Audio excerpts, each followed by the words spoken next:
오늘의 말씀은 요한계시록 9장 1절에서 21절 말씀입니다. 오늘 말씀으로 인해서 하나님의 은혜가 충만하기를 간절히 바랍니다. 우리가 요한계시록 보니까 상징적인 것도 많고 내용도 너무 길어서 이거를 다 10분 안에 다 담을 수가 없어요. 여러분 그래서 나중에 기회가 되면 제가 하나하나씩 조금 더 깊이 말씀을 전하도록 하고요. 우리가 10분 안에 그래서 부분적으로만 보면서 우리가 기도하는 시간이 됐으면 좋겠다는 생각이 듭니다. 먼저 오늘 다섯 번째와 여섯 번째 그 천사가 나팔 부는 그 모습을 보게 되죠. 이 나팔 부는 것과 함께 심판과 재앙의 그 모습이 나타나는데 먼저 다섯 번째 나팔을 부터 보겠습니다. 1절입니다. 다섯째 천사가 나팔을 불매 내가 보니 하늘에서 땅에 떨어진 별 하나가 있는데 그가 무저갱의 열쇠를 받았더라. 이제 무저갱의 열쇠를 받았던 하늘에서 떨어진 별이 있다. 이것을 우리가 사탄으로 보죠.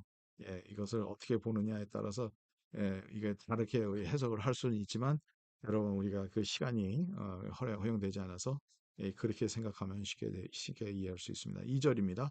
그가 무저갱을 여니 그 구멍에서 큰 화덕과 연기 같은 연기가 올라오매 해와 공기가 그 구멍을 연기로 말미암아 어두워지며 이제 무조갱의 이 깊은 웅덩이 같은 아비스를 얘기를 하는데 거기에서 구멍에서 큰 화덕의 연기가 나왔어요.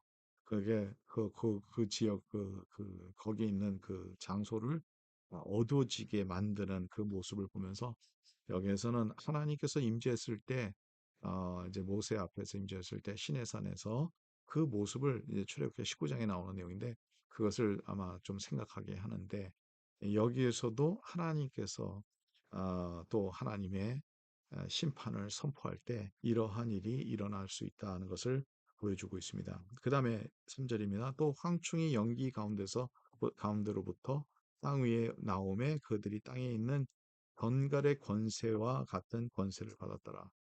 황충은 메뚜기를 얘기를 하는 거죠. 이 메뚜기는 재앙의 상징하는 것을 여러 번 성경을 통해서 우리가 계속 배워왔습니다. 그래서 이 재앙의 상징인 이 메뚜기가 나와서 근데 전갈의 권세와 같은 권세를 받았더라.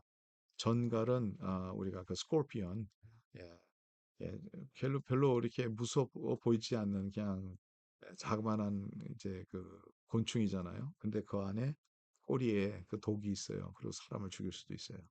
거기에서 이 권세가 나왔다는 것은 마귀의 권세를 가리키고 있고요. 이 일로 인해서 많은 사람들을 괴롭히는 그 일들을 보게 돼요.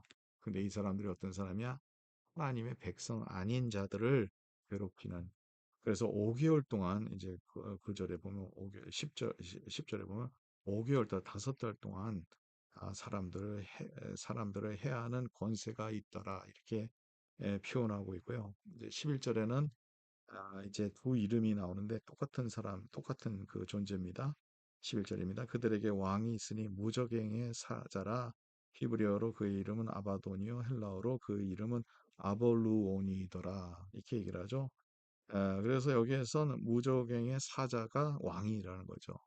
그러니까 메뚜기는 원래 왕이 없어야 되는데 왕이 있다는 거죠. 근데 그 왕이 누구냐면 아바돈이라는 이름이고 또 아볼루온이라는 영어로 아폴리온이라는 그 이름을 얘기를 하고 있는데 아바돈은 멸망의 장소를 가리키고 있고요. 또 아폴리온이라는 말은 파괴하는 자라는 것을 가리키고 있는데 이것도 멸망시킨다는 그런 같은 의미가 있다는 건데 이 멸망한 자가 누굴까요? 이 왕이 누굴까요? 이 마귀들의 대장이 누굴까요? 우리가 한번 생각해 볼 필요가 있습니다.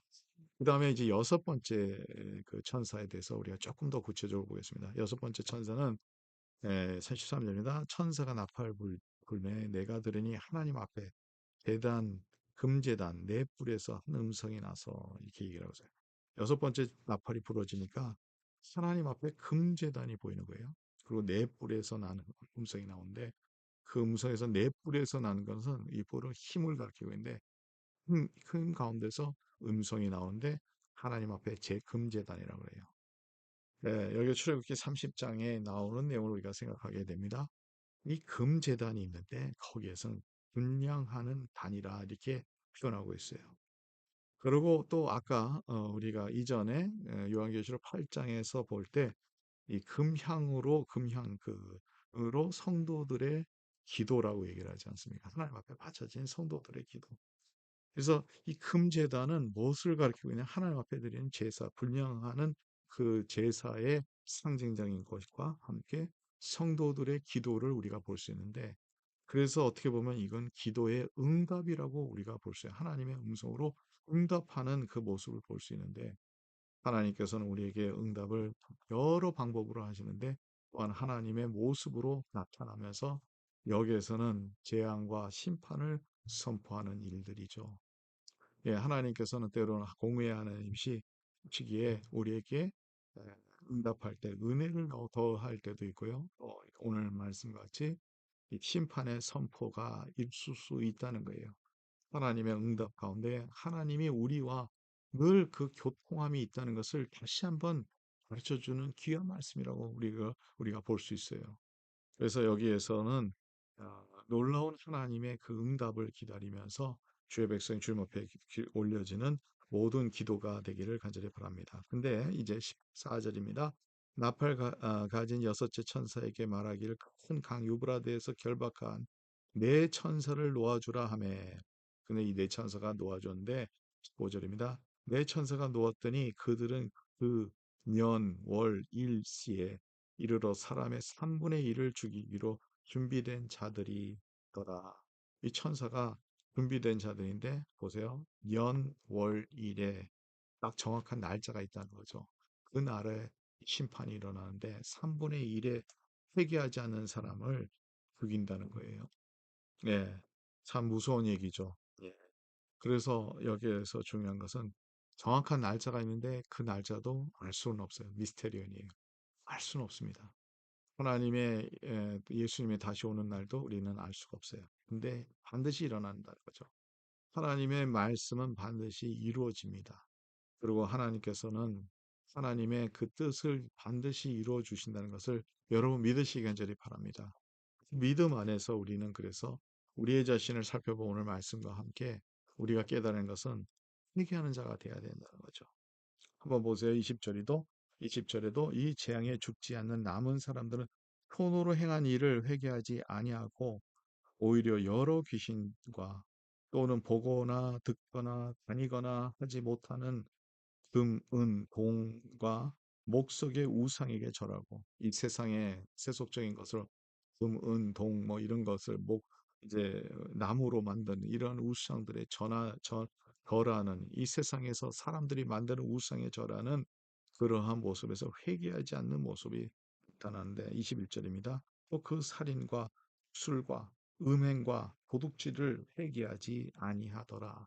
회개하지 않은 것. 여러분 회개라는 게 그만큼 중요한 겁니다. 회개는 우리가 하나님 앞에 다시 돌아올 수 있는 기회입니다. 근데 하나님께서는 언제나 회개할 기회를 주신다는 거예요. 할렐루야. 하나님께서 언제나 회개할 기회를 주셔요. 여러분 가룟 유다가 예수님을 배반했죠. 예수님께서 다 알고 계셨어요. 근데 예수님께서 늘 그에게 그 힌트를 주셨어요. 왜 그랬을까요? 저는 이렇게 해석합니다. 예수님께서는 가룟 유다에게도 그렇게 될 것을 알면서도 예수님께서는 가룟 유다에 언제나 회개할 기회를 주셨어요. 회개는 우리에게 달려 있어요. 우리가 회개하고 회개하지 않는 그것은 우리가 선택하는 겁니다. 여러분 한번 생각해 보세요. 하나님께서 우리에게 회개할 기회를 주셨는데 우리가 회개하지 아니하면 우리는 살아갈 수가 없다는 거예요. 이 심판의 대상이 될 수밖에 없는 거죠. 여러분 여기에서 우리는 깨달을 수 있어요. 사람은 죄 짓습니다. 어느 누구나 다 죄져요. 그런데 차이가 뭐냐? 회개하느냐, 회개하지 않느냐. 저와 여러분들을 죄져요. 근데 중요한 건 뭐냐면 저와 여러분들이 회개하느냐, 회개하지 않느냐. 여기에 키포인트가 있다는 거예요. 저와 여러분들 참 하나님의 백성으로서 오늘날 회개할 것을 여러분 우리가 생각하고 언제나 주님 앞에 돌아오는 은혜가 있기를 간절히 바랍니다. 회개하는 자에게는 은혜가 있습니다. 회개하는 자에게는 하나님의 긍휼이 있습니다. 회개하는 자에게는 하나님이 곧 돌봐주고 함께 해주시고 은혜해 주십니다. 회개하는 자는 하나님께서 생명의 길을 주신다는 것을 여러 번 믿으시기 바랍니다. 하나님의 심판이 있는데 그 심판도 우리가 감수할 수 있는 것은 우리가 하나님의 앞에 나와 늘 회개로 주님 앞에 나와 오늘도 우리의 기도를 들어주시고 우리 가운데서 역사하시는 하나님을 체험하고 믿고 따르는 저와 여러분 되시길 간절히 바랍니다. 하나님 감사합니다. 오늘도 말씀 주셔서 감사하고 말씀 안에 있는 진리 가운데서 저희들이 늘 회개할 것을 발견하고 회개하고 주님 앞에 돌아오고 주님의 품이 그리워서 다시 주님으로 우리가 돌아갈 때 하나님 저희들을 받아 주시옵소서. 감사하며 예수 그리스도의 이름으로 기도드리옵나이다. 아멘. 네, 오늘도 주님 안에서 승리한 하루가 되기를 간절히 바랍니다.